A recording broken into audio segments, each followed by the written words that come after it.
Nuk ka vite për t'u jetuar dy herë. Disa janë bërë vetëm që të lihen pas. Shkruante dikur Albert Camus, La Peste, Murtaja. Ndoshta vërtet viti 2025 ishte bërë për t'u lënë pas, pse edhe ndoshta për t'u harruar. Ka periudha në jetën e njeriut që nuk jetohen, por vetëm durohen. Shqipëria dhe shqiptarët përjetuan një vit të errët, plot drama dhe pa shpresë. Viti që kaluam ishte një faqe e zezë në sytë e miliona turistëve që nuk do të rikthehen më, në pirgjet e plerave, në bregdetin me fekale, në kazanët që digjen, në rrugët me qenë dhe maca e ndacake, në autostradat me shofer të çmendur, në shtetin pa trena dhe pa transport publik, në hotelet me çmime pa logjik, në pluhurin që mbyt çdo gjallësë, në kafenet ku shiten pordhë. Shqipëria dhe shqiptarët përjetuan një vit plot balt dhe njolla në imazhin ndërkombëtar. Çdo band apo grup trafikantësh ndërkombëtar që arrestohej në Europë apo Amerikë Latine, pothuajse gjithmonë kishte mes tyre emra shqiptar. Aq shumë janë përfshirë shqiptarët në krime, sa duket sikur jemi një popull prej 3 miliard banorësh dhe jo 3 milion. Aq poshtë ka rënë imazhi ynë si shqiptar, sa në 10 filma të Hollywoodit apo Netflixit.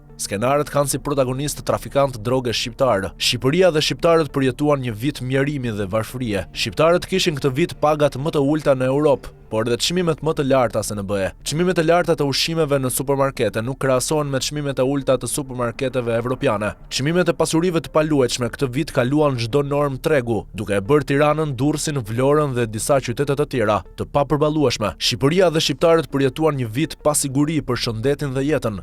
Dyndja e emigracionit nuk po ndodh vetëm nga papunësia, por edhe nga pasiguria. Në spitalet shqiptare hyni gjallë dhe deli vdekur. Në një kohë kur mijëra emigrantë europiano lindor, por rikthehen në Poloni, Hungari, Kroaci, Rumani e Bullgari, sepse perëndimi po kalon krizë. Kjo nuk ndodh me shqiptarët. Edhe ata pak emigrantë shqiptar që kanë tentuar të rikthehen janë zhgënjyer, sepse me kursimet e tyre në Shqipëri nuk mund të blesh më asgjë dhe nuk mjaftojnë për të hapur një biznes. Më lirë blen një shtëpi në Spanjë sesa në Sarandë apo Vlorë. Shqipëria dhe shqiptarët përjetuan edhe një zhgënjim të madh me votën e tyre. Mijëra shqiptar votuan socialistët, por brenda pak muajsh kuptuan se në çezmat e tyre nuk ka ujë, ndërsa socialistët pinë verë franceze të vitit 1913 me 33.000 euro shishja. Në vitin kur u coptua Shqipëria, zhgënjimi nuk vjen nga 2 apo 3 persona, por nga i gjithë pushteti, i cili nuk reflekton as pas qindra arrestimeve.